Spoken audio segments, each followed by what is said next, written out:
மராட்டிய மாநிலத்தில் கடற்படை தினத்தையொட்டி கடந்த ஆண்டு பிரதமர் மோடி திறந்து வைத்த 35 அடி உயரமுள்ள சத்ரபதி சிவாஜி சிலை சரிந்து விழுந்து துண்டு துண்டாக உடைந்ததற்கு கட்டுமானத்தில் நடந்த ஊழலே காரணம் என்று எதிர்க்கட்சிகள் கடும் கண்டனம் தெரிவித்து வருகிறார்கள்.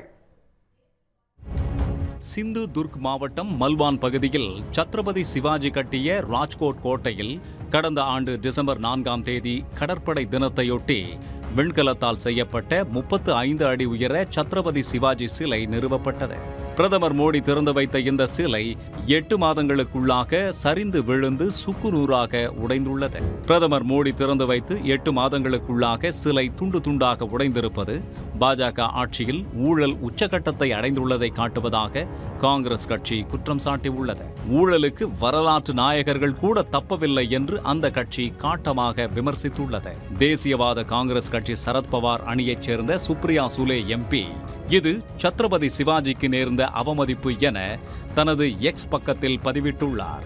பிரதமர் மோடி திறந்து வைத்து ஓராண்டு நிறைவடைவதற்குள் தரமற்ற கட்டுமானத்தால் சிலை உடைந்துள்ளதாக குறிப்பிட்டுள்ள அவர், சிலை கட்டுமானத்திற்கான ஒப்பந்தம் தானே மாவட்டத்தைச் சேர்ந்த ஒப்பந்ததாரரிடம் கொடுக்கப்பட்டுள்ளதை பணி ஒப்பந்த ஆணையுடன் பதிவிட்டுள்ளார். சம்பந்தப்பட்ட ஒப்பந்ததாரர் மற்றும் அவரது நிறுவனம் அரசு தொடர்பான அனைத்து பணிகளில் இருந்தும் நீக்கப்பட வேண்டும் என சுப்ரியா சுலே எம்பி வலியுறுத்தியுள்ளார்.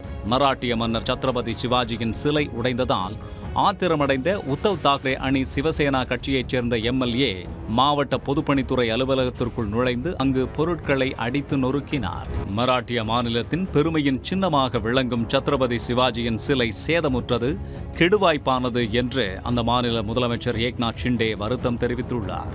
கப்பற்படையால் வடிவமைக்கப்பட்டு சிலை நிறுவப்பட்டது என தெரிவித்த அவர், 45 கிலோமீட்டர் வேகத்தில் காற்று வீசியதால் சிலை சேதமடைந்துள்ளதாக விளக்கமளித்துள்ளார். இதுகுறித்து விசாரணை நடத்தப்படும் என்று கூறிய ஷிண்டே, அதே இடத்தில் புதிதாக சிலை நிறுவப்படும் என்றும் உறுதியளித்துள்ளார். உடனுக்குடன் செய்திகளை தெரிந்து கொள்ள சன் நியூஸ் பெல் ஐகானை கிளிக் பண்ணுங்க.